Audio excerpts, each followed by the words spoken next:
اعوذ باللہ من الشیطان اللعین الرجیم بسم اللہ الرحمن الرحیم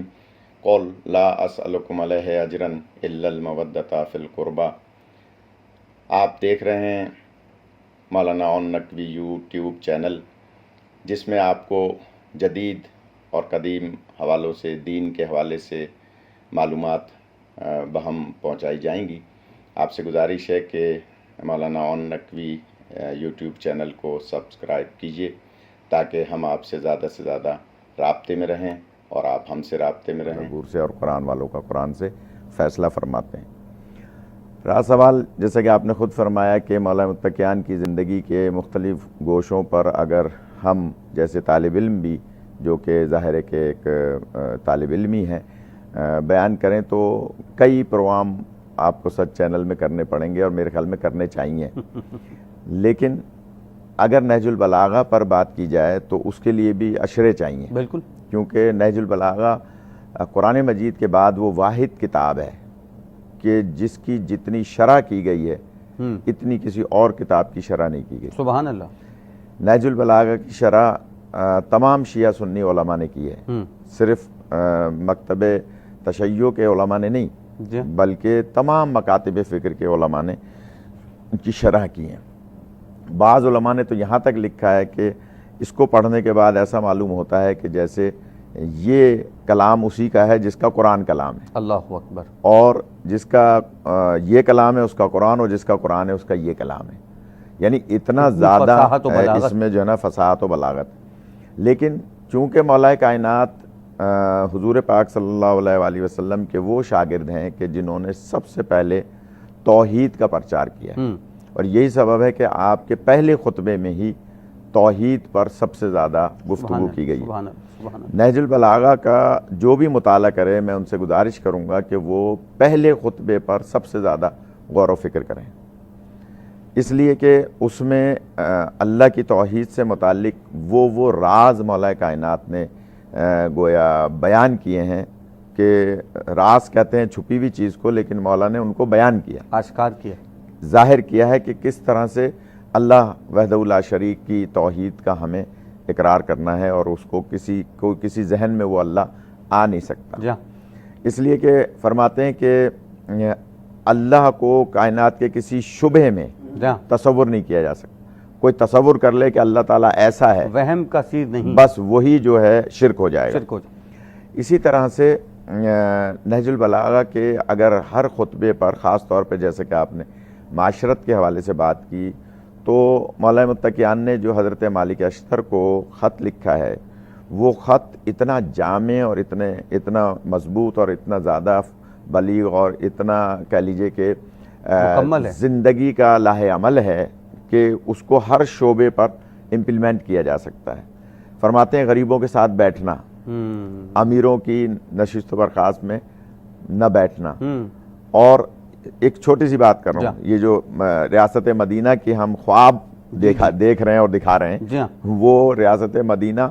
زبان سے یا کہہ دینے سے یا تقریر کر لینے سے یا ٹی وی پہ بیان دے دینے سے ریاست مدینہ جو ہے وہ قائم نہیں ہوتی۔ اس کے لیے سب سے پہلے ریاست مدینہ کے اصولوں کو اڈاپٹ کرنا ہوگا، سمجھنا ہوگا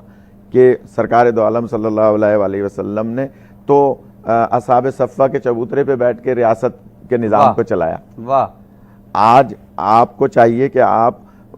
وہ غریب کہ جو اب نان و نفقے کو ترس رہے ہیں، جو جس اس مہنگائی کے اس میں پس رہے ہیں، ان کو حضور پاک تو وہاں جو وہ صحابہ کرام رضوان اللہ علیہم اجمعین کہ جن کا کوئی گھر گھاٹ نہیں ہوتا تھا، وہ اس چبوترے پہ آ کے بیٹھ جاتے تھے، اور حضور پاک بھی ان کے پاس آ کے تشریف فرما ہو جاتے تھے، اور وہاں آپ درس توحید بیان فرماتے تھے، قرآن مجید کی آیات ان کو پڑھ کے سناتے تھے، اور وہ ایک چبوترا جو ہے وہ چند فٹ پر مشتمل ہے، وہ ہر سال ہم وہاں جا کے 2 رکعت نماز پڑھتے ہیں، وہ پورا یونیورسٹی تھا، سبحان اللہ، اور اس یونیورسٹی کے ایک ادنا طالب علم تھے مولا علی علیہ السلام، جنہوں نے نہج البلاغہ میں جو خطبات سید رضی نے بقول آپ کے سید رضی نے اس کو ایک جمع کر کے دنیا والوں کو بتا دیا، ورنہ مولا کے تو اور بہت سارے خطبات ہیں کہ جو مختلف کتابوں میں موجود ہیں جو نہج البلاغہ میں نہیں آ سکے۔ تو میں گزارش کروں گا کہ ریاست مدینہ کی بات کرنے والوں کو اس خط کو اور کچھ نہیں، وزیر اعظم صاحب اس خط کو اپنے سارے گورنرز، اپنے سارے وزیر اعلیٰ، جتنے آپ کے ڈویژن کے کمشنرز ہیں، جتنے آپ کے گورنمنٹ کے جو خاص طور پہ وزیر ہیں، اگر وہی اس خط کو پڑھ لیں تو ریاست مدینہ کا کم از کم کچھ نہ کچھ جو ہے وہ امپلیمنٹ ہو سکتا ہے۔ اس لیے میں گزارش کروں گا کہ ان خطوط پر جن پہ مولانا نے بات کی ہے حضرت مالک اشتر کو، اور جس طرح سے عدل و انصاف کرنے کا حکم دیا ہے، جس طرح سے تاجروں کے لیے عمال جو بیت المال کے انچارج تھے ان کو سمجھایا ہے، جس طرح سے فرمایا کہ بازار سے گزرو تو یہ دیکھ لو کہ یہ جو مچھلیاں بیچنے والے ہیں یہ حرام مچھلیاں تو نہیں بیچ رہے۔ اللہ اکبر۔ یہ جو لوگوں کے کپڑے سی رہے ہیں خیاط، یہ جو کپڑے بچ جاتے ہیں، جو اس کو ہم کترانے کہتے ہیں، وہ بچ جاتی ہیں، ان کو کہیں یہ اپنے پاس تو نہیں رکھ رہے، واپس تو نہیں دے رہے۔ خود مولا کائنات ایک دن بازار کوفہ سے گزرے تو آپ نے فرمایا درزیوں سے کہ یہ جو کپڑے چھوٹے چھوٹے سائیڈیں بچ جاتی ہیں یہ تم واپس دیتے ہو یا اپنے پاس رکھ لیتے ہو؟ انہوں نے کہا یا علی یہ تو کہاں واپس دیے جاتے ہیں؟ آپ نے فرمایا یہ سانپ بن کے تمہارے گلے میں اللہ اکبر، یہ جو کپڑے کی سائیڈیں ہیں یہ تم واپس دو یا ان سے اجازت۔ اتنی احتیاط آپ دیکھیے ریاست مدینہ ایسے تو قائم نہیں ہوگی اللہ اکبر کہ فرمایا مچھلی والوں سے کہ تم یہ حرام مچھلیاں مت بیچا کرو۔ تو انہوں نے کہا ہمیں کیسے پتہ چلے حرام ہے حلال؟ فرمایا جو پانی کے اندر مر جائیں وہ حرام ہے، جو پانی کے باہر آ کے مریں انہی کا ذبیحہ وہی ہے، وہ حلال ہیں۔ اور کہا کہ یا علی ہمیں کیسے، ہم تو جال ڈال دیتے ہیں، ہمیں کیسے پتہ چلے گا کہ یہ حرام ہے یا حلال ہے، اندر مریے یا باہر مریے؟